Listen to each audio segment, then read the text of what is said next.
Despite the fake heiress, my fiancé and my brother decided to abandon me on a private island on my wedding day. They had a standing bet, wagering on how long it would take me to realize I was being played. My brother Blake slammed his expensive Rolex onto the poker table. I bet a month. He chuckled, the sound grating. See, my sister Willow, she was kidnapped as a child, a bad fever when she was little and it left her. Well, simple, a bit slow on the uptake. If Preston hadn't, by sheer luck, found her and brought her home, she'd have died out there years ago. My fiancé, Preston, coolly slipped off the vintage watch he'd worn since his 20th birthday, an old family heirloom. He gave a cold, sharp smile. I bet 3 days. She'll be crying on the phone to me, begging me to come and get her. The room erupted in loud, mocking laughter. Outside the room, my palms were clenched so tight my knuckles were bloodless, stark white against my skin. That night, I dialed the number etched deep in my heart, my voice trembling with wounded confusion. Reese, I want to go home, please take me home. One. That savage Blake, aren't you worried that when Madison realizes she won't forgive her dear brother? The voice came from the billiards room, thick with drunken amusement. Blake laughed, a hollow sound. I've already made arrangements, it's just a lesson, a little scare, that's all. We're not leaving her there for good, are we?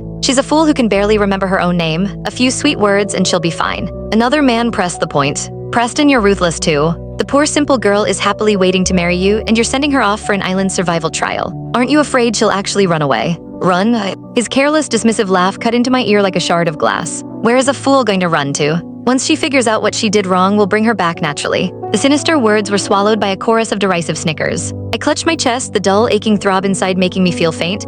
I stared at my pale, drawn reflection in the window glass, trying desperately to figure out what exactly did I do wrong. Was it the time I had a 104-degree fever and didn't get Madison a cupcake? Or was it when it was raining and I didn't kneel down to wipe the mud off Madison's shoes? But I didn't think I'd done anything wrong. Last time, when I donated a full pint of blood for Madison, Blake had promised me he'd never hurt my feelings again, and Preston had said he would be my family from then on. The matron at the old home used to say that family doesn't hurt family. It hurt to realize that apparently family does hurt family. The realization brought a fresh wave of injustice. My chest felt tight as if filled with pins and needles. The tears welled up and clung to my lashes. A gentle blink sent them splashing onto the polished floorboards. The pain, a crushing physical ache, stayed with me right up until dinner. At the large dining table, I instinctively retreated to my usual place in the corner, nervously watching Blake and Preston. They sat on either side of Madison, one laughing and chatting with her, the other carefully plating her food. A bright red chili pepper suddenly landed in my bowl. I turned my head and met a pair of maliciously playful eyes. Blake said your favorite food is chili peppers, is that true? I hesitated, then picked up the pepper and put it in my mouth. The choking heat exploded, instantly searing my nose and throat.